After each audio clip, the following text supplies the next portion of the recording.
And I want to start by thanking each and every one of Thank you you for so much. joining us today. Thank you so much. Today marks 1 year since the devastating, unspeakable Twin Parks tragedy. All of us are still heartbroken. We're still torn. So I want to start today with a prayer. I'll pass it on to our Imam Musa Kaba.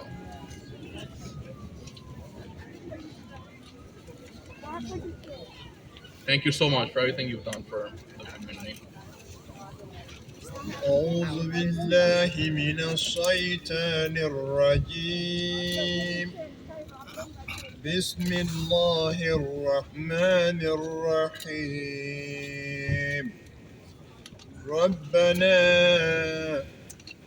ربنا آتنا في الدنيا حسنة وفي الآخرة حسنة ربنا آتنا في الدنيا حسنة وفي الآخرة حسنة وقنا عذاب النار ربنا لا تزغ قلوبنا بعد إذ هديتنا ربنا لا تزغ قلوبنا بعد إذ هديتنا وهب لنا من لدنك رحمة إنك أنت الوهاب.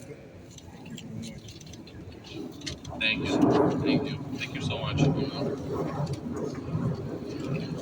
1 year ago, we saw a devastating, indescribable, horrible Twin Parks tragedy that took the lives of 17 neighbors, including babies. A horrible tragedy, one of the worst tragedies in the history of the Bronx. And I want to start by thanking everyone who every single day has been here supporting this community every way possible. I want to start by thanking our local fire department. That day, we saw them running towards danger, towards a burning building, putting their lives at risk to save the lives of people they had never met, and we're so thankful for them. I also want to thank the Gambian Youth Organization, who has been working around the clock, on the ground, connecting these affected families to all the resources that they need to recover and heal.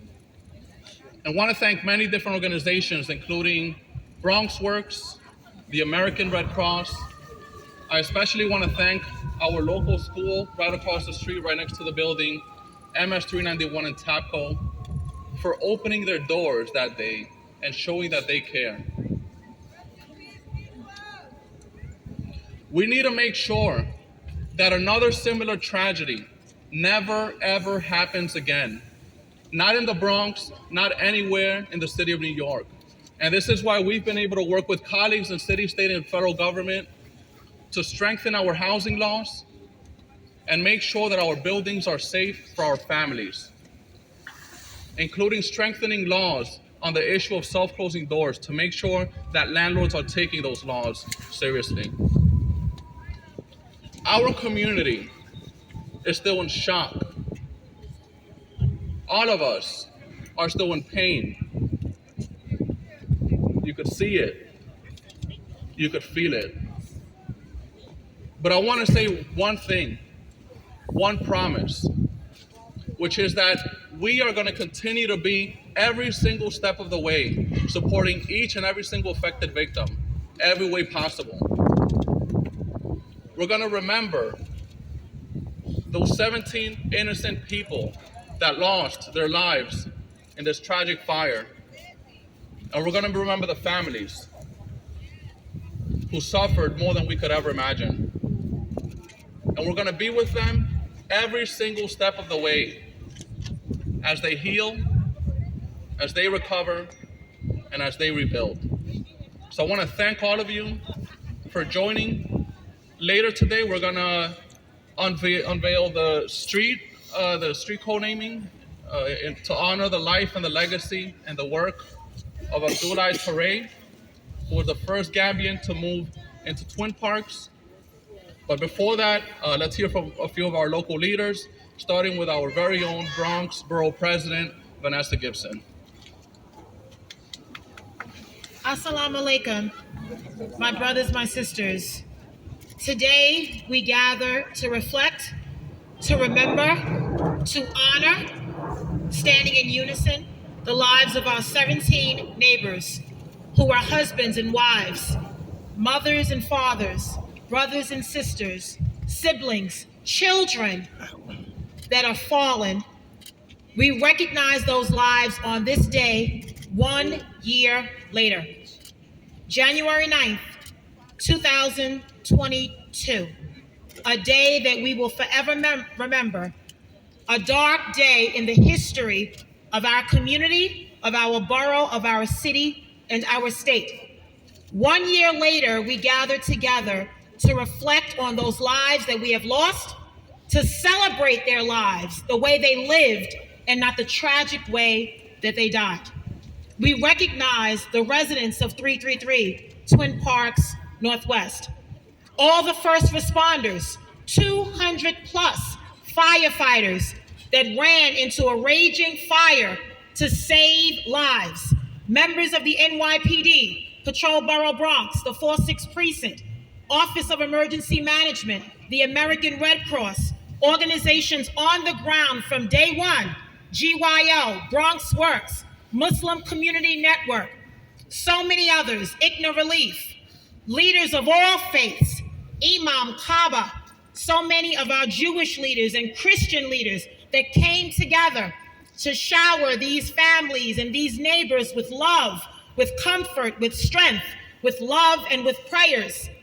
My faith tells me that there is nothing impossible when you trust in God, when you stand on His word, when you know that Allah is using us in a mighty way.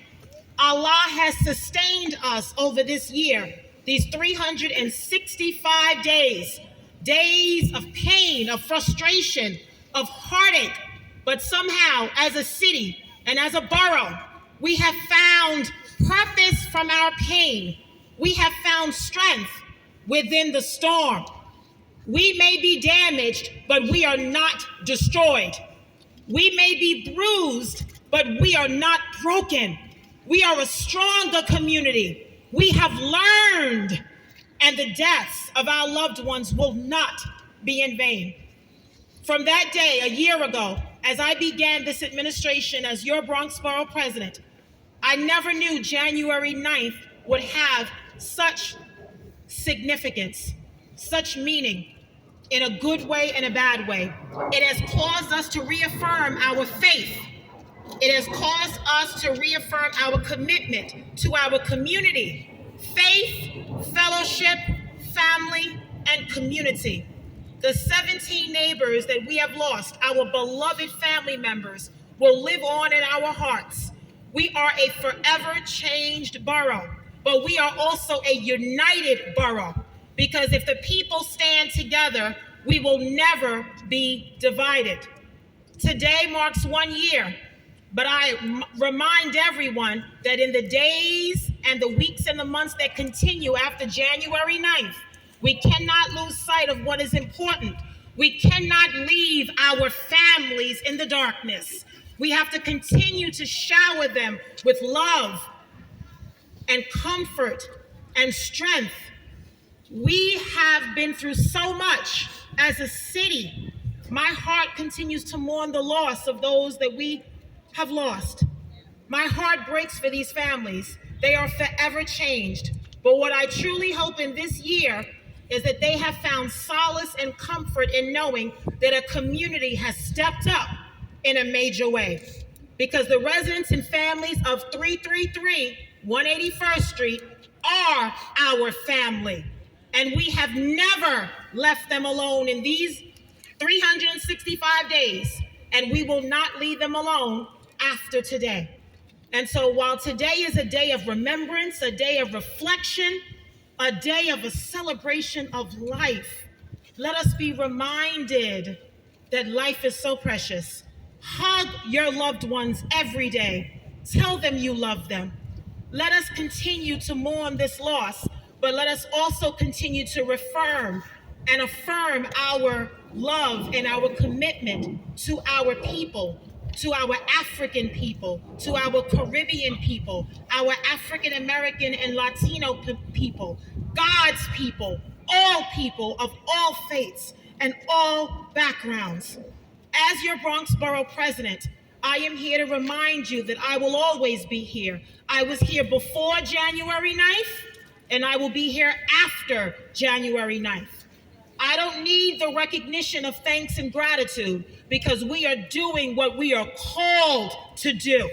We are called to do this work. And to the men and women of the FDNY and the NYPD and all of our first responders, let's not forget the hospital workers, the nurses and doctors that responded. We have all been traumatized, but every day we get better.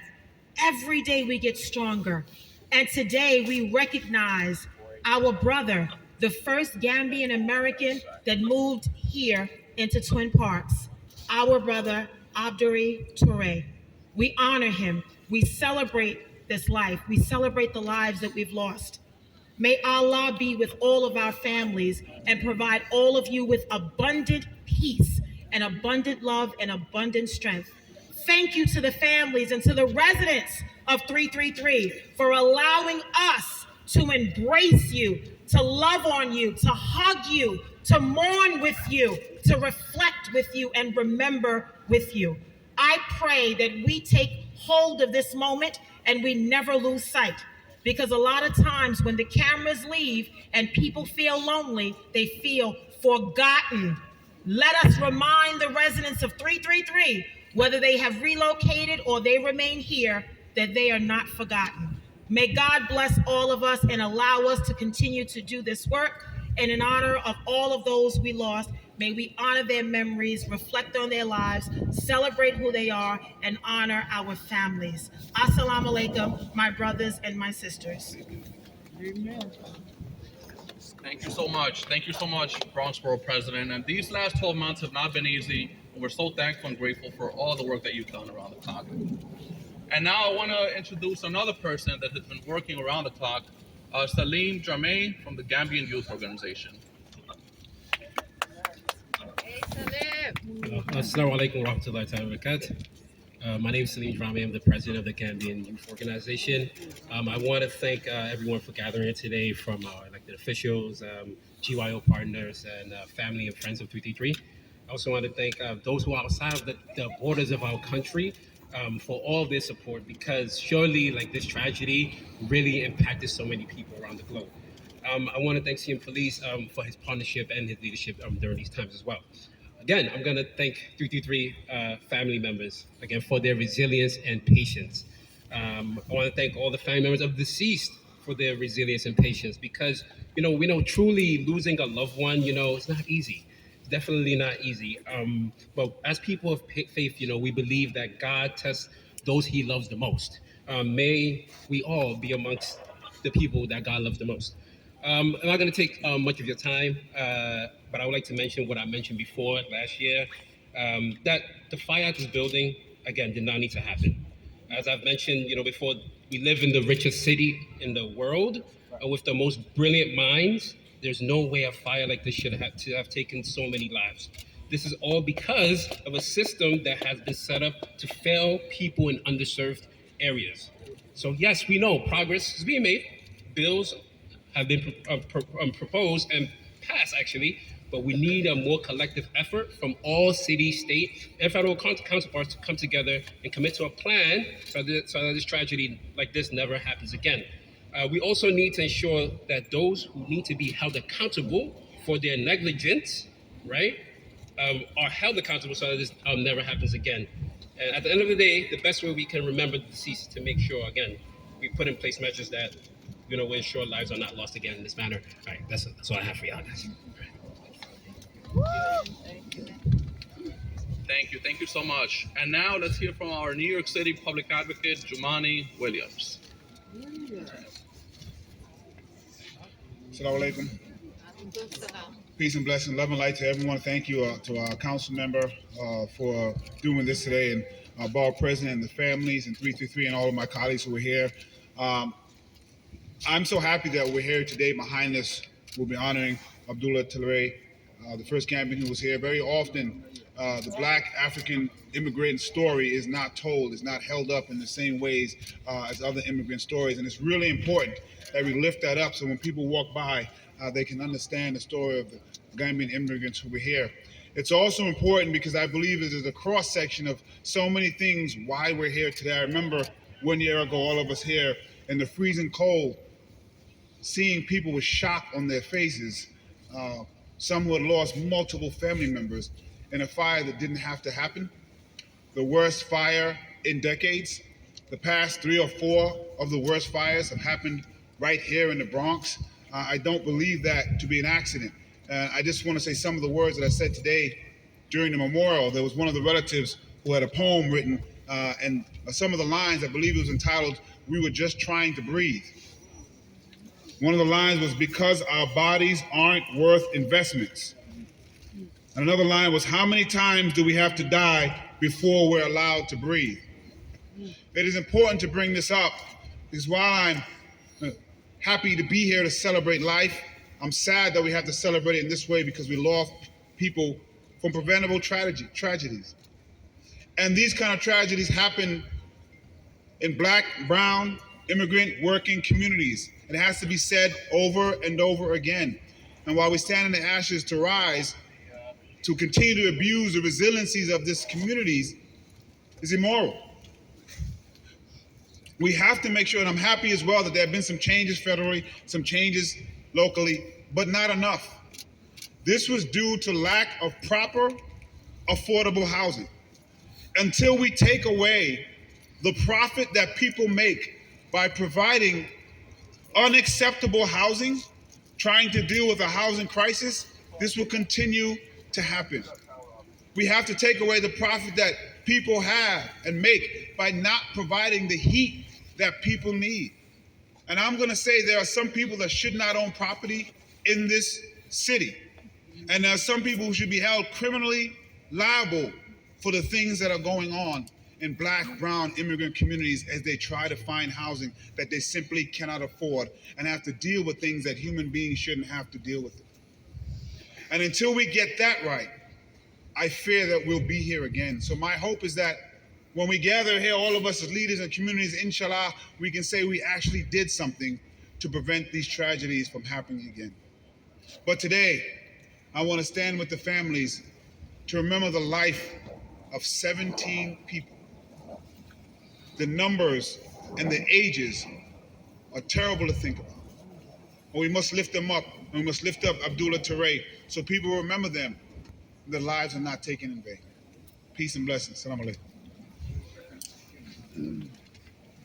Thank you. Thank you so much, Public Advocate. And I also want to acknowledge our wonderful District Attorney, Darcel Clark, wonderful partner who's also been working every single day. And now I would like to introduce our New York State Attorney General, Letitia James. Thank you, Councilmember. I want to thank all of my colleagues who are here today.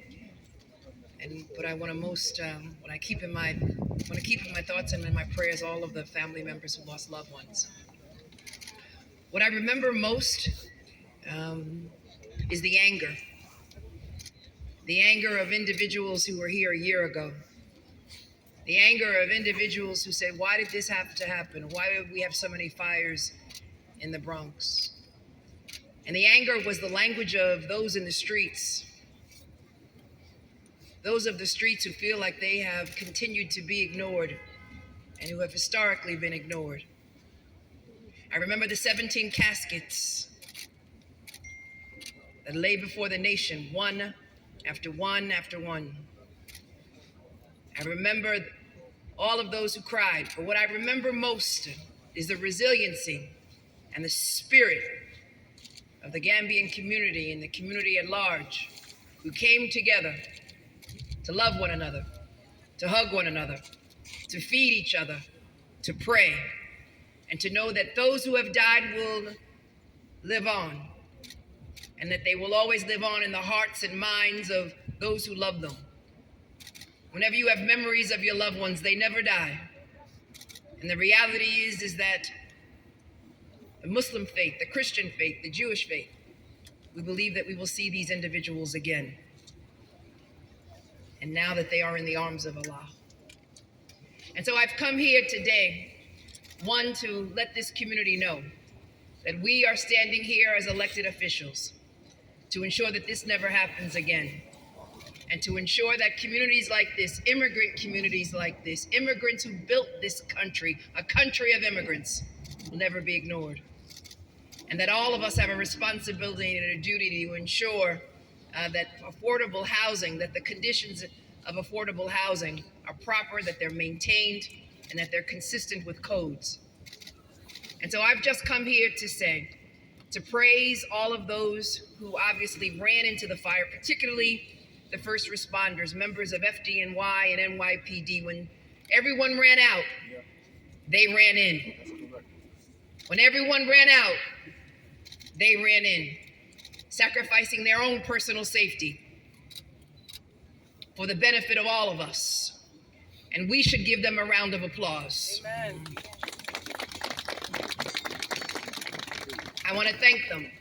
And I want to thank them for being here today and for joining hand in hand with this community, arm in arm, with no space between us, recognizing that they too are part of our community and that they too on that day cried and they too felt the tragedy.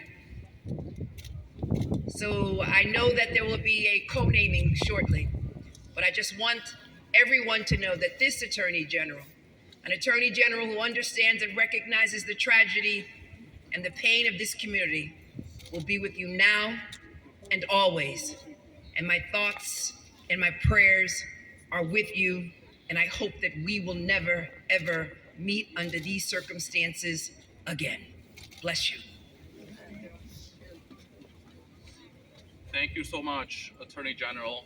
And now let's hear from a family representative, Haji Touray.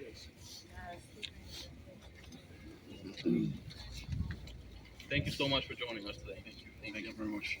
Assalamu alaikum, everyone.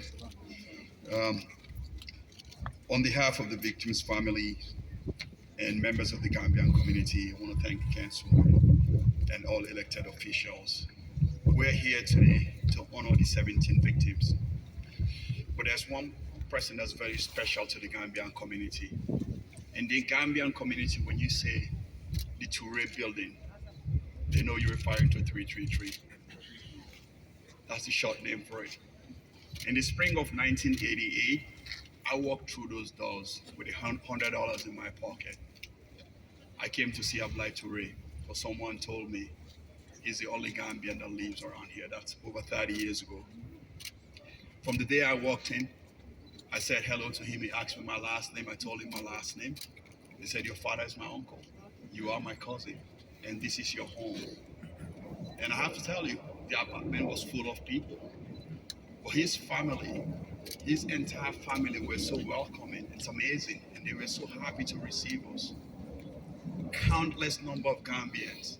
And some of us that are old enough to be around here in 1988, we know what this community was like. There was hardly any supermarket. The healthiest food I could find was banana from a bodega. I mean, there was no cable TV here. We had 212 area code.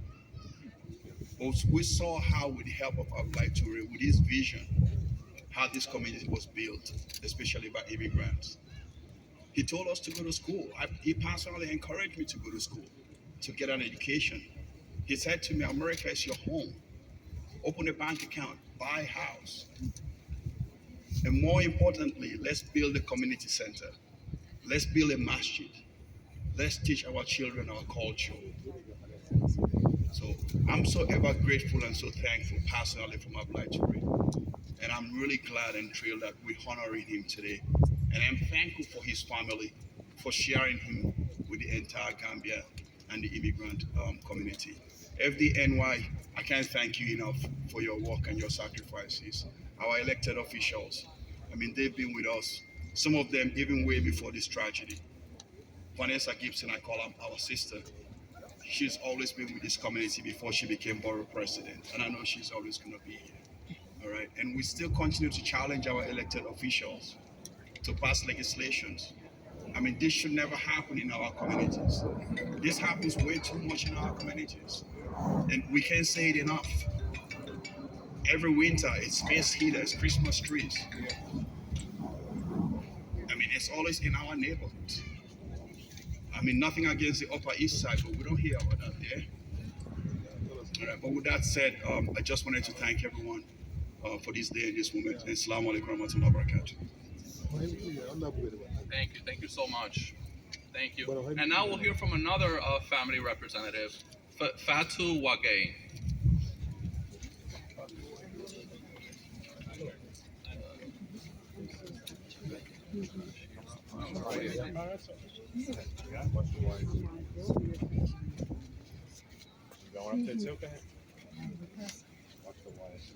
Assalamu alaikum. Good afternoon, everyone. I'm joined here with Ms. Phillip, and I intentionally wanted to bring her here because I think her presence deserves great mention, and she's also an unsung hero of this community. Alongside Kisma Abdoule Touray, she was also the tenant association leader of this building, helped develop this neighborhood and help this place become home for many of us. So I just wanted to acknowledge her here and bring her over. You're welcome. And before I go to my remarks, I'm also thinking very much today of my 4 cousins, all American citizens who lost their mom and dad, Uncle Haji Jawara and Auntie Setu Jabi, and are still back home in the Gambia and have been unable to come because their grandma, who's their primary guardian, was denied visa to be able to come. So I hope you all can keep them in your thoughts and prayers today. We all grew up knowing Building 333 as Touray Kunda, translated in Soninke to Touray home. It was here that our parents, the first wave of African immigrants in the Bronx in the 1980s and 1990s, marked their foundation in their new home in search for opportunities, receiving enduring welcome from our African American and Latinx neighbors. It was here that first generation West African Americans will hear their names will first hear their names and verses of the Quran whispered in their ears. It was here where our elders found a part of our ancestral home, or part of the Smiling Coast with them. Where the first generation saw Kisma Abdoule Touray as grandfather because migration would keep us oceans away from our own grandparents. We all found home in Touray Kunda. It was our sanctuary of comfort, affection, community, and faith. Kisma Abdoule Touray was our grandfather and our father. In Soninkara, we say Sumpurokati, meaning blood and milk, translating to we are all family. 333 represented Sumpurokati for West Africans in the Bronx. Today, we memorialize our memories and stories as Black immigrants in a city and borough we have found home with. We honor the lives of our 17 beautiful souls who have helped define immigrant New York and their legacies of tenacity, community service, courage, and perseverance that they left behind. Today, we celebrate the wave of first-generation West Africans, both present and future, who have gone off to the world equipped with the tools and values that this very community has instilled in them. May Allah grant Jannah to our deceased loved ones. May Allah bless and honor the Touray family for the place that they have held in our community. May the story of Kisma Abdoule Touray stay alive in our hearts and minds, consistently reminding all of us to leave behind memories and stories that surpass our physical existence on this earth. Thank you all so much. Thank you so much. And this community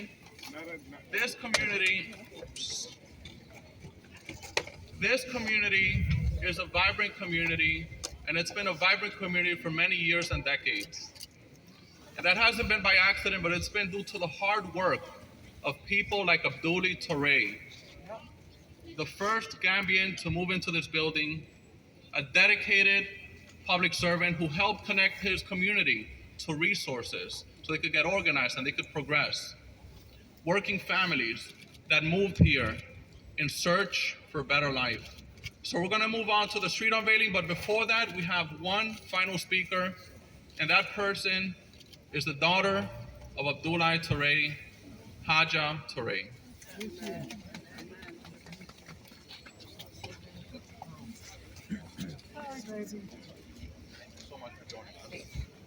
Put the mic down. Assalamu alaikum. Good afternoon, everyone. I speaking on behalf of my siblings, my mothers, my cousins, the entire community of 333. I grew up here. And growing up in Turekunda was an adventure. And just to give a little backstory of how my parents came here, my father came here in the late 70s, around 1977, 78. And my mom followed suit in 79. And a few months after that, I was born in 1980. So he used to call me his American baby because I was the first one born here.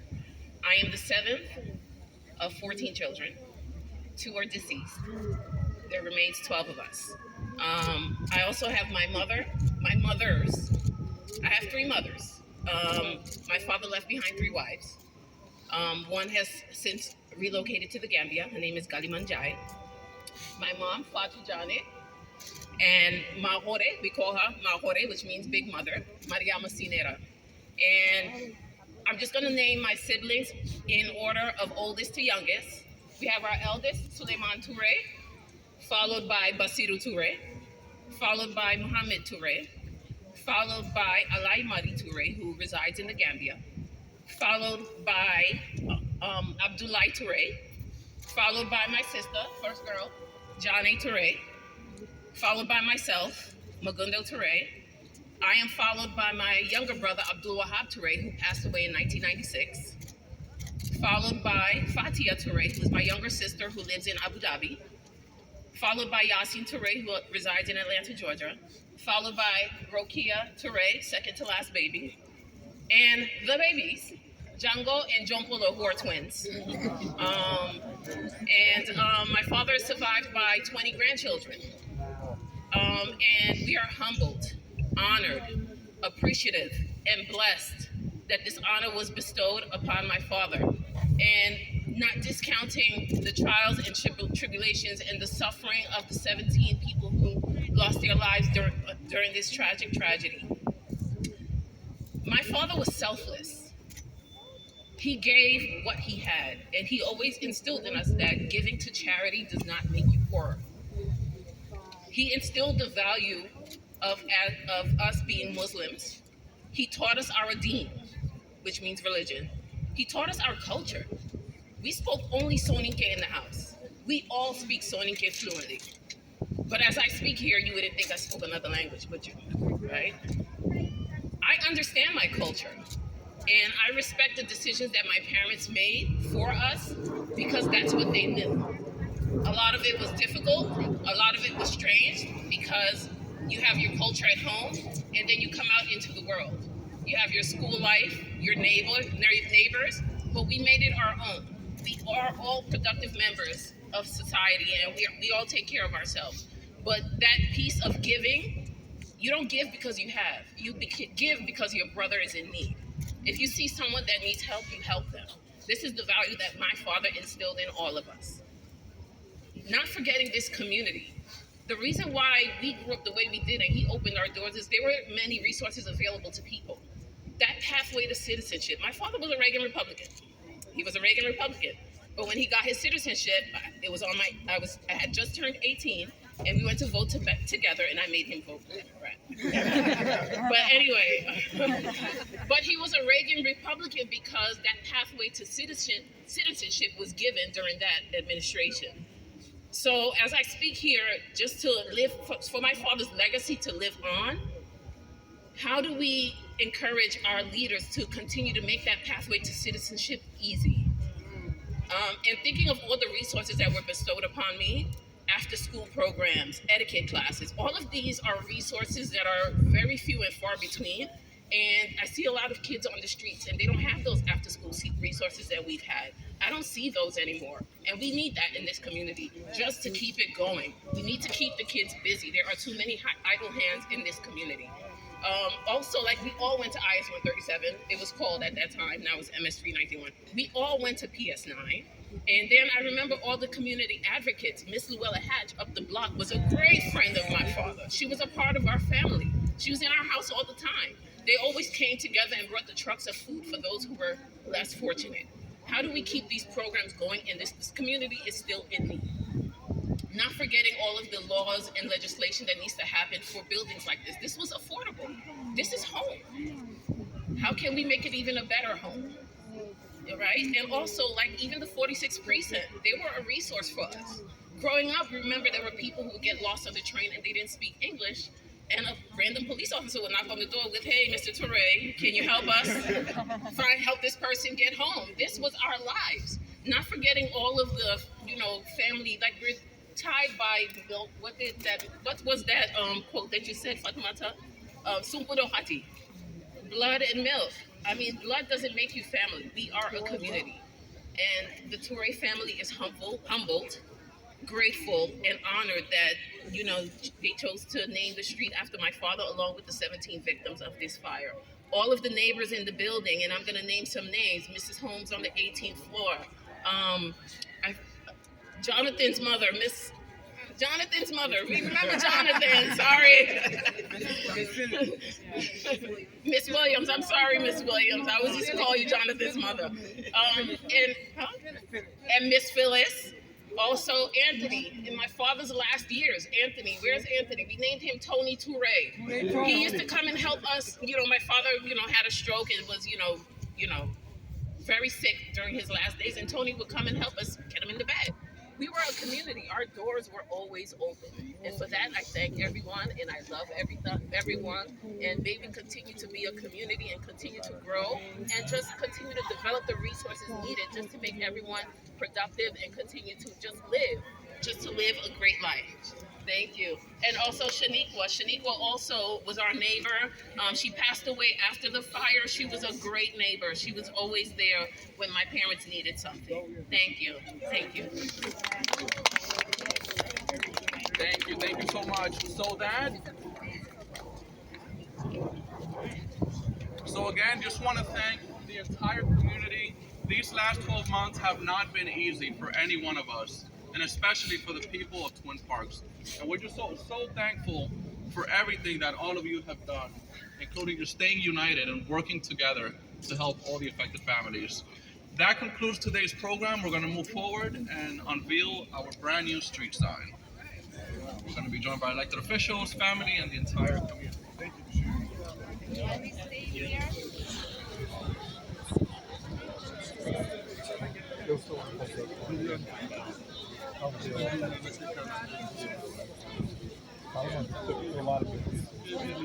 Yeah, okay.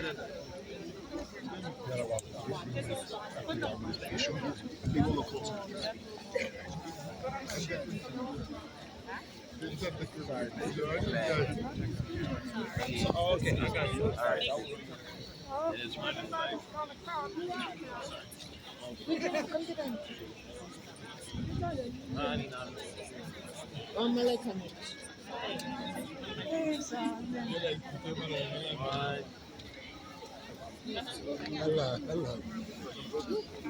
Sorry, I'm sorry about that. Apologies. Excuse me, please. Excuse me, sir. Sir. Sorry. Yeah. I'm not trying to be disrespectful. Sorry, guys. I'm pressed. I'm not really excuse us, please. Sorry, guys. Sorry. Excuse us. Hold on. Please. More family. It's a big family. Hold on. Hold on, please.